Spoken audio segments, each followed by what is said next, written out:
એક કરોડો રૂપિયાનું કૌભાંડ કરી નાખ્યું છે, છતાં પણ આજે જેલની અંદર નથી, બહાર છે સાથીઓ.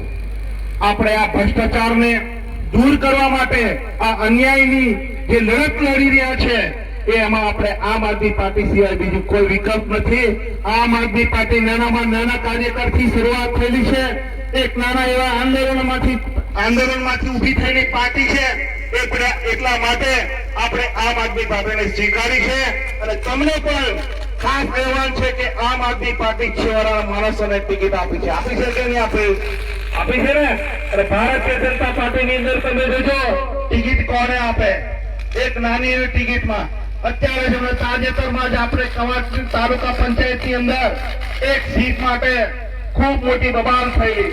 ખબર છે ને બધાને? એક શૌચાલય બાબતે ખબર છે બધાને? જ્યારે અધિકારી સ્વયં ત્યાં સ્થળ તપાસ કરે છે કે આ ભાઈનું શૌચાલય છે,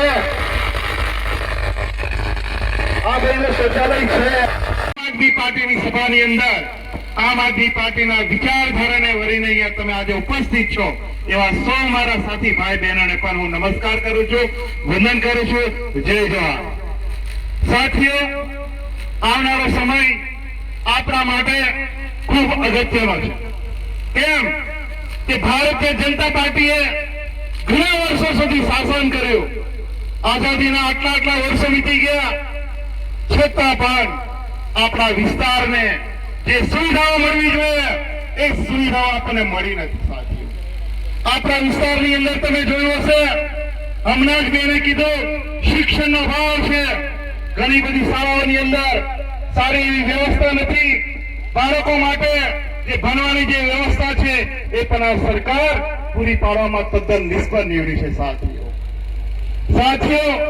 શિક્ષણની બાબતની અંદર વાત કરો, જ્યારે અમારી આમ આદમી પાર્ટીની જનસભાઓ ગામડે જ્યારે અમે યોજી રહ્યા હતા, સભાઓની અંદર જ્યારે અમે સ્થળોની મુલાકાત લેતા હતા ત્યારે ઘણી એવી શાળાઓ અમને જોવા મળી.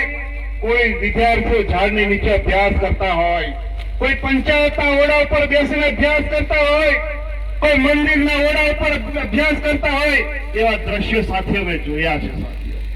તો ભારતીય જનતા પાર્ટી એમ કે છે ક્યાં છે વિકાસ? વિકાસ એટલે શું સાથીઓ? મોટા બિલ્ડિંગો બનાવી દે એ વિકાસ છે? સારા રસ્તા બધા બનાવી દે એ વિકાસ છે? વિકાસ એ કોને કહેવાય? કે આપણો વિકાસ, આપણા બાળકોનો વિકાસ, આપણને રોજગારીની તકો મળે, આપણને સારું એવું શિક્ષણ મળે, સારું એવું આરોગ્ય મળે, એને વિકાસ કહેવાય સાથી. મોટા બિલ્ડિંગો બનાવવાથી, મોટા ભવનો બનાવવાથી ત્યાં કર્મચારીનો અભાવ હોય ત્યારે શિક્ષણ સાથીઓ મળવાનું નથી.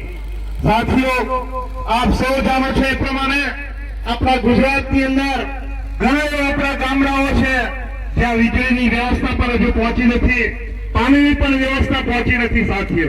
આઝાદીના 79 વર્ષ થઈ ગયા, છતાં પણ આ ગુજરાતની સરકાર આપણા આદિવાસી બાળકોને, આપણા આદિવાસી સમુદાયને આગળ આવવા દેવા માંગતી નથી સાથીઓ.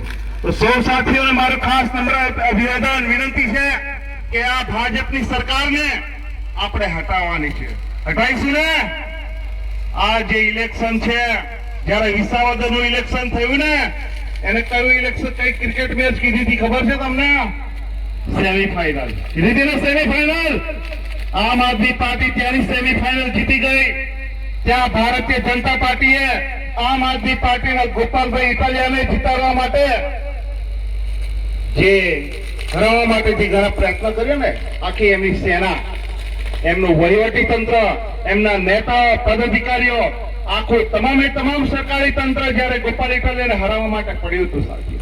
પરંતુ ત્યાંની જનતાએ એ લોકોને સબક શીખવાડી દીધો કે હવે તો આમ આદમી પાર્ટી સિવાય બીજું કોઈ નહીં સાથીઓ. એવું આપણે જેવી રીતે વિસાવદરમાં થયો, વિસાવદરની જનતાએ આમ આદમી પાર્ટીને સાથ અને સહકાર આપ્યો, એવી જ રીતે આપણે સૌ સાથી મિત્રો આમ આદમી પાર્ટીને સ્વીકારીને આમ આદમી પાર્ટીને એક તક આપીને જોઈએ કે આમ આદમી પાર્ટી શું કરી શકે છે સાથીઓ. આપ સૌ જાણો છો એ પ્રમાણે હમણાં તાજેતરની અંદર પંજાબની અંદર ઇલેક્શન થયું, પંજાબમાં સ્થાનિક સ્વરાજની ચૂંટણી યોજાઈ, તો પંજાબની અંદર ભાજપના સુપડા સાફ થઈ ગયા સાથીઓ. ખબર છે ને બધાને? પંજાબની અંદર 80 થી 90% સીટો આમ આદમી પાર્ટીને ફાળે આવી સાથીઓ. એવું આપણે અહીંયા કરવાનું છે સાથીઓ.